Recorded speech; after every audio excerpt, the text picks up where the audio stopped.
continuer donc ici dans cette salle. Il est exactement 16h28. On va se donner entre 25 et 30 minutes. On va accueillir Damien Bagot. Il est Business Intelligence Manager chez IDEA pour une keynote sur un use case de l'intelligence donnée sur les performances. Bonjour Damien. Bonjour à tous. Voilà la vidéo. Hop. Hop. Merci beaucoup de nous recevoir pour ces échanges qui sont déjà très éclairants de ce que j'ai écouté cet après-midi. Et j'espère pouvoir aussi vous apporter un éclairage. Donc, IDEA est une société logistique avec un public très différent dans les services que l'on peut apporter. Donc, on va voir un peu quelques différences avec ce que j'ai pu voir dans les différents usages, notamment avec Daher. Et voilà, c'est, je pense, vraiment intéressant de compiler ces différentes présentations. Je Alors, vous laisse dérouler votre keynote. voilà, je vais pouvoir partager l'écran. Hop. Ça doit être bon.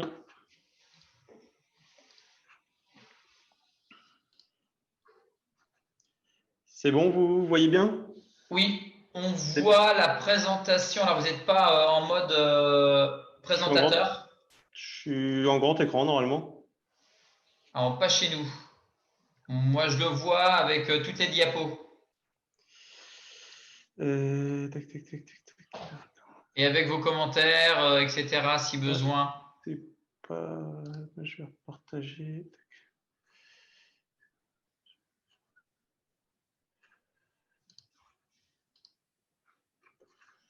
Et là, vous voyez. Oui, là, c'est bon. Alors là, on est en mode plein écran, même si on voit les diapositives sur le côté gauche, c'est pas très grave. Et là, ça doit Je être pense bon. que là, normalement, ça va le faire. C'est bon? Ouais, très bien. Bon, voilà. Donc voilà, c'était important pour moi de resituer un peu ce contexte de IDEA et l'ensemble de ces services que l'on peut faire. On fait effectivement du vrac, de l'auto, de l'industrie et de la mobilité. Donc on a un grand nombre de systèmes d'information différents qui soient du coup chez nous ou chez nos clients et chez les fournisseurs. Donc on va voir voilà ce schéma-là en arrivant. C'est-à-dire que beaucoup de systèmes différents, on va avoir des logiciels ou pas avec beaucoup de données qui ne se parlent pas forcément entre elles. Donc ça, c'est une problématique, je pense qu'un certain nombre d'entre vous peuvent retrouver. Et quand vous commencez à chercher un peu, ben il faut passer du temps avant de trouver la bonne donnée au bon endroit et pouvoir la faire parler avec l'autre bulle de données. Ben voilà, il y a un chantier à mener. Rien n'est infaisable, mais il faut mener les étapes les unes après les autres. Donc, ce qu'on va appeler la business intelligence, alors qui est bien connue, hein, c'est donc des logiciels qui, pour moi, c'est vraiment le logiciel chapeau au-dessus d'un grand nombre de logiciels métiers. Donc, on va voir déjà du côté de notre entreprise, l'ensemble de logiciels métiers qu'on va avoir. On va pouvoir intégrer aussi des sources de données de nos clients et des sources de données de nos fournisseurs. Alors après, toute ambition gardée, c'est qu'on y va pas à pas. Ça va vraiment des itérations ayant beaucoup de clients différents, ben on va vraiment le faire par étapes, avec une finalité qu'on a ciblée et on va aller chercher comment y répondre. Donc, je mets en avant ce que j'y tiens pas mal, c'est cette vision. On est sur le terrain, la donnée, elle est utilisée par l'opérateur, elle est ce que j'appelle chaud. On va venir la recompiler en arrière-plan. Donc, ça va revenir de la donnée froide et l'objectif, ça va être de la renvoyer chaude chez le client. Alors, un bon exemple que j'aime bien, c'est Waze. Donc, vous êtes juste utilisateur, ben vous prenez de la donnée, en fait, vous donnez de la donnée au système. Le système va agglomérer avec d'autres personnes et vous la récupérez en tant qu'opérateur aggloméré et qui a beaucoup plus de valeur. Donc, l'idée, c'est vraiment de donner de la valeur en agglomérant les données. Voilà le système qu'on met en avant du coup chez nous. Donc rien de nouveau, hein, c'est un système d'architecture BI assez classique. Bien se redire, nous, les étapes qu'il a fallu bien cibler, c'est la qualité de la donnée. Donc plus la donnée est de bonne qualité, bien sûr, plus on va avoir des valeurs ajoutées plus fortes. Donc on voit nos différents systèmes là, donc bien avec des données logicielles, que ce soit, je mettais juste des exemples, hein, RH, compta, des ERP, des bases de données clients. Et puis, on peut avoir même en amont de l'ERP, c'est une granularité assez fine qui vient sur le terrain au niveau de l'opérateur. Donc, tout ça, on le compile dans un data warehouse. on voit bien les choses. C'est les points de vigilance que je souligne. Hein, c'est que les données se parlent entre elles, qu'on ne mélange pas des choux et des carottes. Et on verra un peu plus loin des chantiers justement pour qualifier ces données et qu'elles puissent bien être homogènes. Après, on voit le côté itération est vraiment important. On va faire un premier tableau de bord, il va amener certaines choses et on va en faire un deuxième. Et c'est en avançant comme ça qu'on va vraiment grandir pour donner plus de valeur à notre solution et à la valeur ajoutée qu'on veut des données. Et puis la diffusion, on en a parlé tout à l'heure, effectivement, ça peut être par mail, ça peut être sur des dossiers. On va être assez vigilant à ce qu'elle ne soit pas trop grosse pour ne pas faire de l'obésité information, puisque ça peut être un des vrais dangers et à la fin n'avoir plus de valeur. L'intérêt aussi de ces solutions, c'est qu'on peut envoyer l'information que sous certaines conditions. Et donc, un directeur d'usine ne recevoir que très peu d'informations, mais par contre des informations très qualifiées.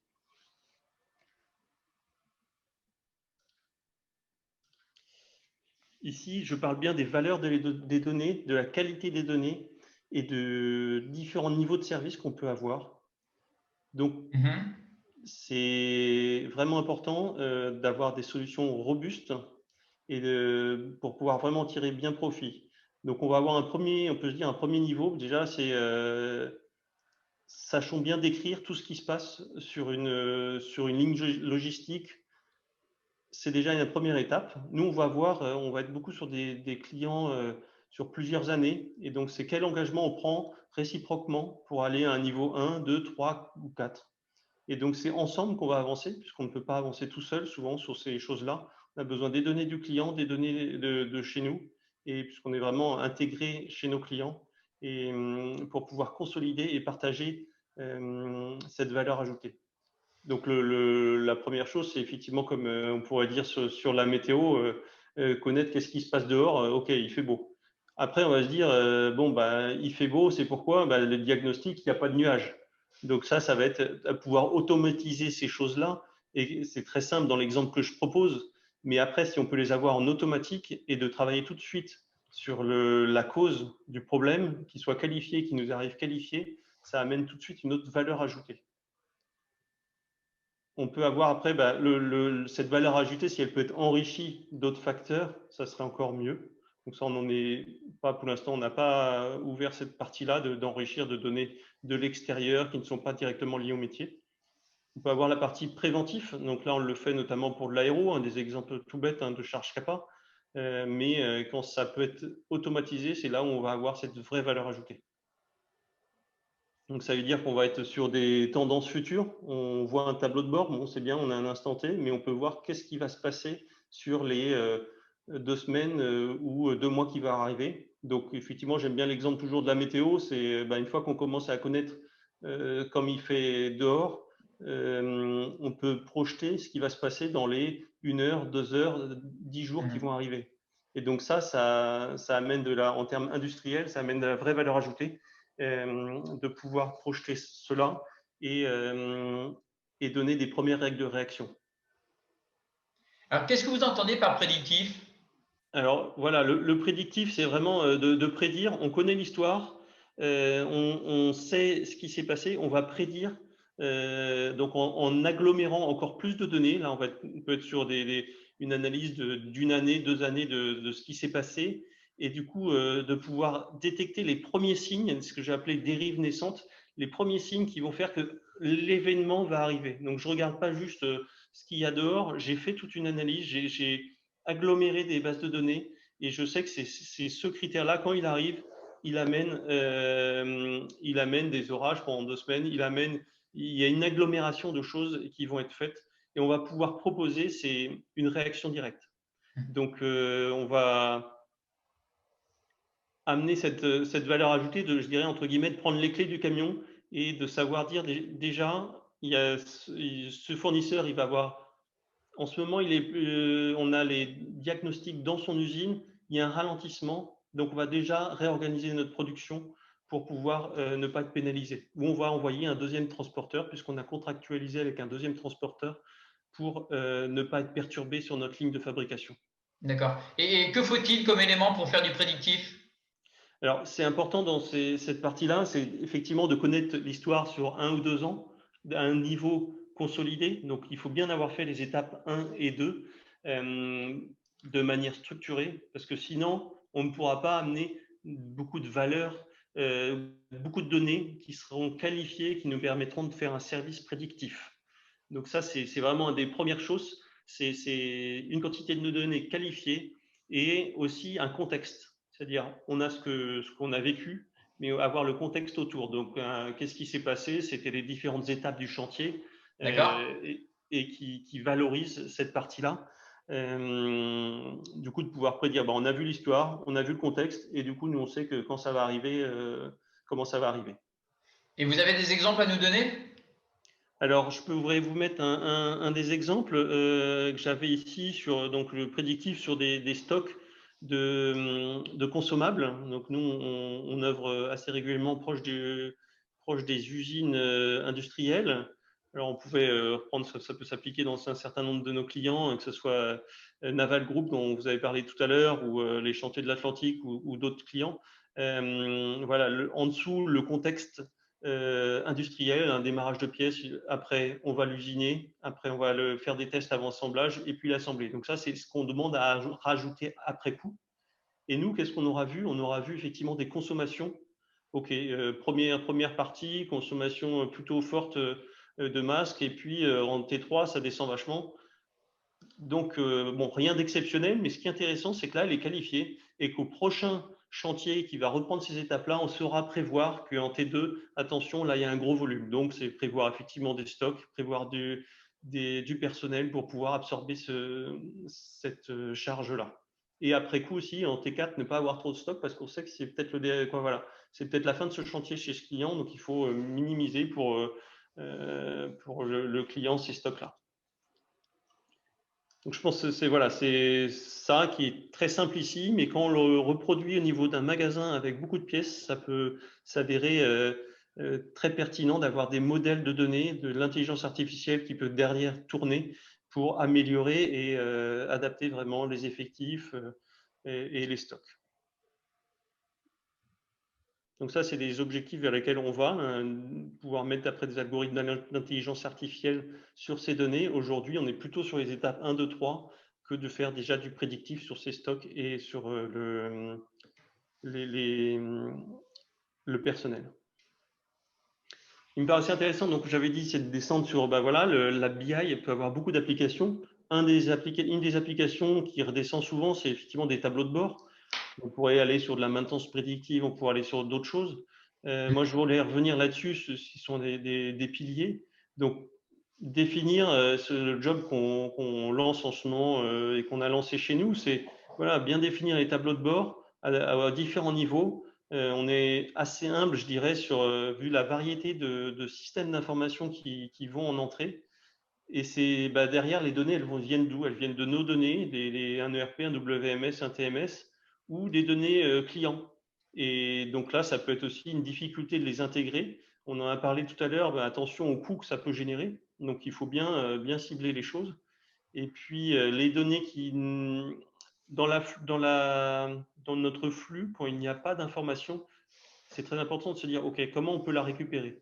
Donc un minimum, un Excel structuré, un formulaire terrain ou des logiciels internes. On en a développé un certain nombre chez nous et qui amènent une vraie valeur ajoutée. Et là, on voit la pierre angulaire de l'automatisation avec des logiciels de BI qui fait toute sa valeur.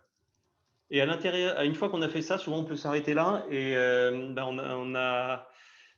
on va un peu dans le mur parce qu'en fait, on ne va pas aller jusqu'à notre KPI parce qu'on n'a pas qualifié c'est quelles données je veux dans tel logiciel. Et donc là, il faut descendre de niveau en dessous. C'est telle donnée il faut remplir sur l'ERP pour obtenir le logiciel final. On peut avoir plusieurs ERP pour notre KPI qui vont alimenter un KPI. Donc, il faut bien les définir en amont afin que dès qu'on démarre, ça puisse marcher. Alors, je mettais une deuxième partie, peut-être certains sont plus aguerris là-dessus, sur la partie Master Data Management. Effectivement, vu qu'il y a un certain nombre de logiciels différents chez nous, c'est qu'ils puissent parler entre eux. Donc, on travaille sur cette notion de référentiel commun pour des choses assez concrètes, comme des clients, comme des sites, comme on peut déduire et le déployer sur toutes ces notions-là du niveau assez fin. Donc pour nous, là, c'est vraiment un certain nombre de récurrences, d'itérations qui vont nous aider à aller au début à un tableau de bord assez simple, et puis en mettant les gens dans la barque pour redescendre au niveau opérationnel, comme on a pu le mentionner.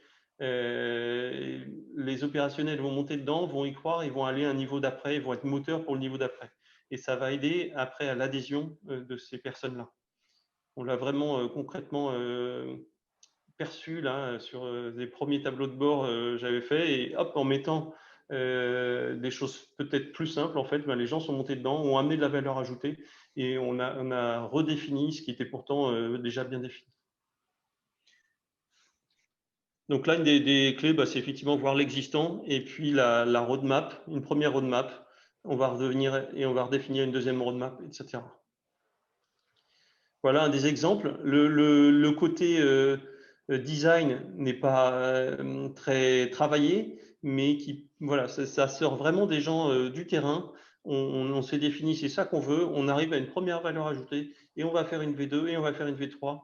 Et c'est ça qui est important, c'est qu'on a emmené, c'est eux qui sont moteurs sur ces notions-là pour faire un tableau de bord qui revient en automatisé. Et à double titre, le fait que ce soit automatisé et que ça leur parle, ça amène beaucoup de valeur.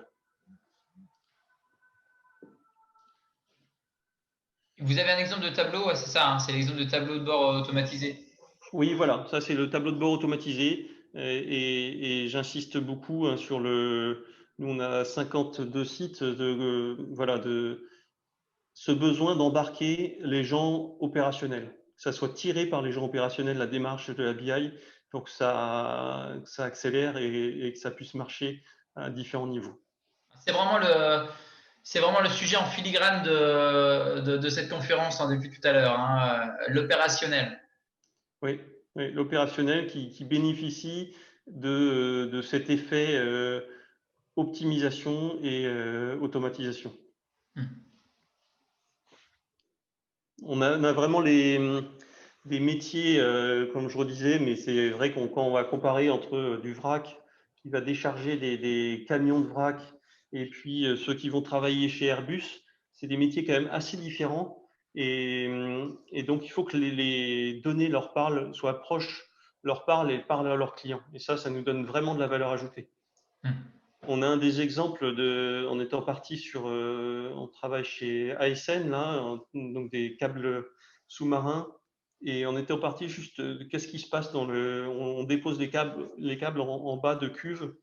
Qu'est-ce qui se passe? Bon, voilà, on fait combien de câbles par jour? Et en fait, on arrive à dire, on vous donne l'indication du niveau de remplissage de vos cuves. Et c'est tout bête, mais en fait, ça donne de la vraie valeur ajoutée qu'ils n'arrivaient pas à avoir de manière factuelle. Et on a pu le faire en faisant la première étape qui nous amène à la deuxième étape, et il y aura d'autres étapes derrière, etc. Alors, la question qu'on peut se poser, même si on a vu le slide de suivant furtivement, c'est effectivement quels sont les écueils à éviter pour réussir, et quels sont surtout les facteurs clés. Oui. Alors effectivement, le danger, c'est que en fait, la donnée, tout le monde en parle depuis des années, c'est facile, on y va et puis c'est tout. Attention à ne pas le faire juste entre deux portes quand on a le temps, parce que un tableau de bord, je vous ai montré, il n'est pas exceptionnel, c'est des données simples, mais en fait, il faut bien les structurer pour que ça amène de la valeur, et il faut le faire dans la durée. C'est-à-dire qu'il y a des équipes, je voyais bien mon collègue de Daher qui disait, voilà, ça fait 2 ans qu'ils sont dessus, c'est vraiment un chemin de longue durée. On a des équipes, on tient ces équipes dans la durée, et on s'améliore, et on s'améliore, et on avance. Et donc, voilà, c'est pas j'ai fait la première étape, je m'arrête là, ou je le fais entre deux quand j'ai le temps. Non, non, je fais vraiment un vrai choix, et des priorités à bien définir. On passe lesquels lots, voilà, quelles sont les priorités sur les lots à mettre bien en avant, et que toute la direction et toute l'entreprise soit d'accord. Aujourd'hui, je ne travaille pas sur la partie RSE pour remonter les informations, je travaille sur de l'opérationnel. Ok, on est d'accord, c'est ça qu'on met en avant. Et après, la partie succès, pour nous, quand moi j'avais posé une équipe très large pour la production, pour l'équipe projet, pour que ça soit effectivement des gens du SI, mais beaucoup aussi des gens du terrain, des gens des fonctions support, et que la direction soit clairement moteur et sponsor du projet. Donc, c'est évidemment des investissements non négligeables, mais en ayant tout le monde dedans, dans le bateau et avec l'envie d'avancer, ça est pour moi une des clés qui fait qu'on continue à avancer et on s'inscrit dans cette durée sans rentrer dans le danger d'un lac de données trop gros sur lequel on n'arrive plus à tirer les informations puisqu'on va faire des livraisons au fur et à mesure.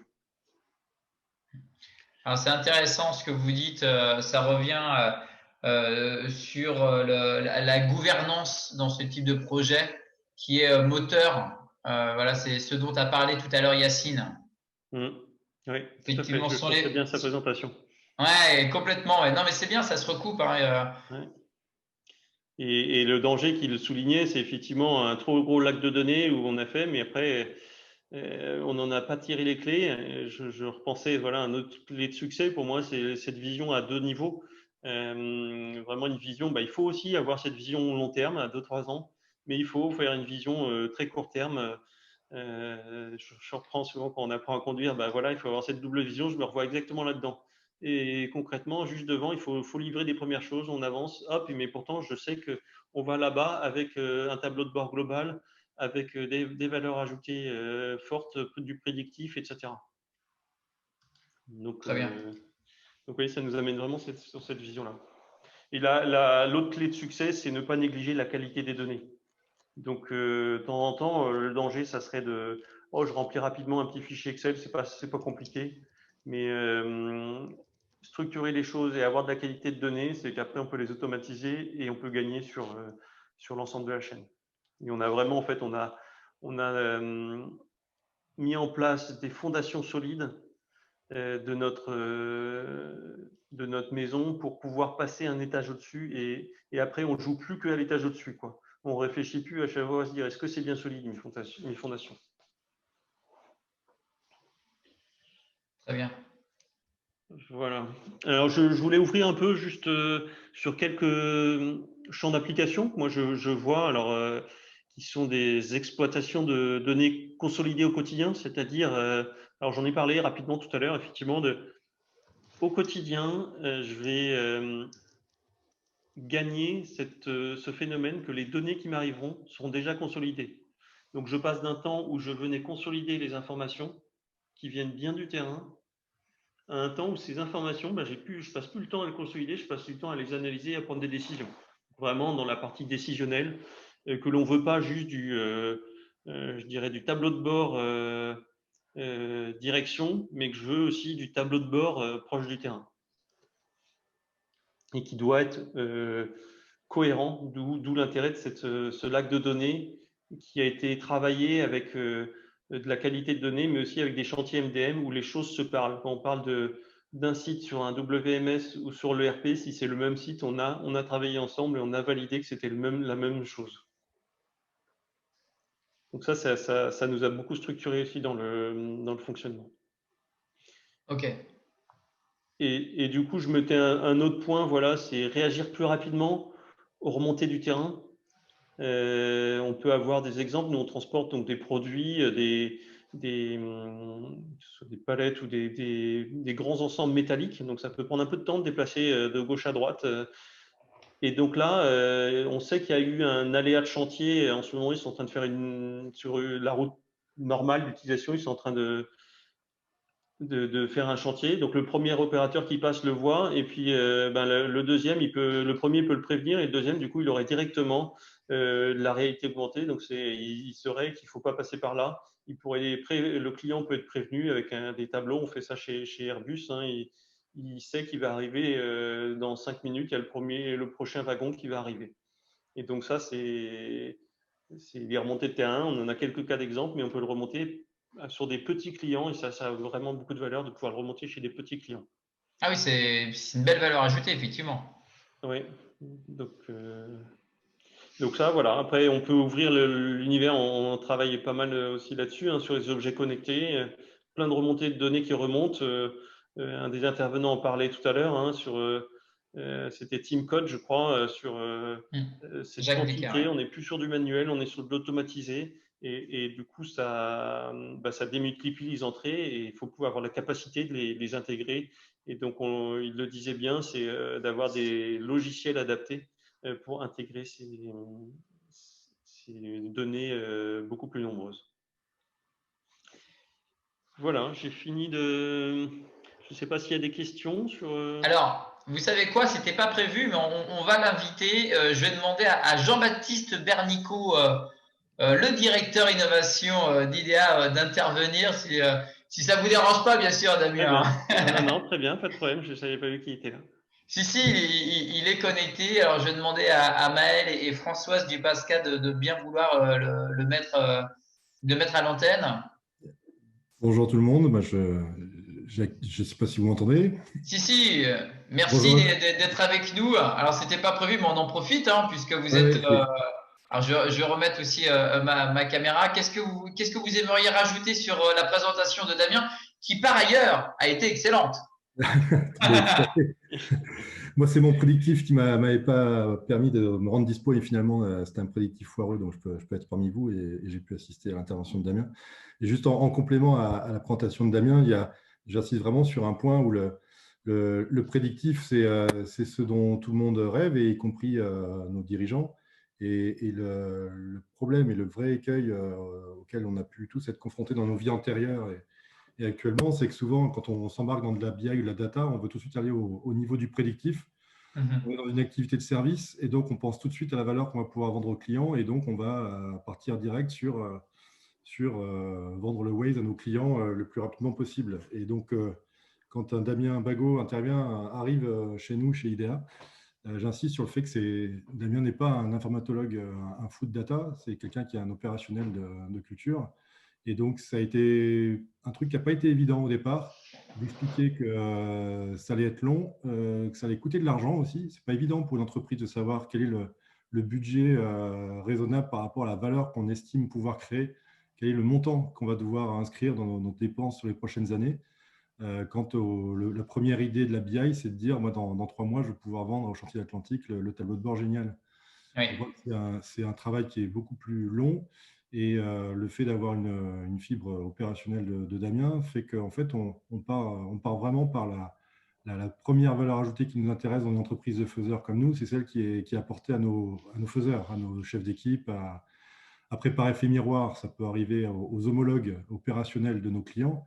Et c'est plus tard, après, qu'on va construire du prédictif, où on va apporter de la valeur, où on va pouvoir discuter au niveau d'un directeur de site ou autre. Donc, il faut accepter de dépenser de l'argent, de prendre du temps et de commencer par de la valeur ajoutée qui est sur un axe exclusivement opérationnel avant d'imaginer d'en tirer des enjeux plus tactiques ou stratégiques. C'est l'opérationnel qui va tirer la BI. Et souvent, on prend le problème par le bout du prédictif et du stratégique, alors que ce n'est pas la bonne porte d'entrée. D'accord. Donc, c'est un investissement, on le rappelle, hein, à la fois financièrement et humain. Exactement. Et aujourd'hui, avant que Damien intervienne, se dire pour nous qu'il va falloir investir dans un outil de master data management, vous voyez qu'on part de loin, parce qu'il faut déjà acculturer tout le monde sur ce que c'est qu'un outil de master data management, alors que tout le monde utilise depuis 15 ans des requêteurs. Ils disent, bah non, on veut un requêteur moderne. Mais non, il faut d'abord déjà que tout le monde s'entende sur ce que c'est qu'une ligne de réception. Et une ligne de réception dans le monde logistique, c'est le meilleur exemple. Une ligne de réception, si on l'entend par la vision du client, par la vision du transporteur, par la vision du logisticien, on parle de 3 choses complètement différentes. Donc, mettre de l'argent dans un outil qui va faire que les données qu'on récupère automatiquement ne sont pas des choux et des carottes, comme a dit Damien, c'est un travail de fond, un travail un peu de mine, hein, pas très valorisant. Quand Damien arrive dans une entreprise et veut se faire sa place et qu'il arrive avec ce type de message-là, ce n'est pas ce qu'il y a de plus sexy et valorisant. Mais pour autant, il faut bien passer par là. On imagine bien. Merci à tous les deux d'être intervenus. Merci à Damien, Damien Bagot, pour sa keynote. Et merci à Jean-Baptiste Bernicot d'être intervenu pendant cette présentation. Alors, on va rappeler quand même que le replay et votre présentation seront disponibles prochainement.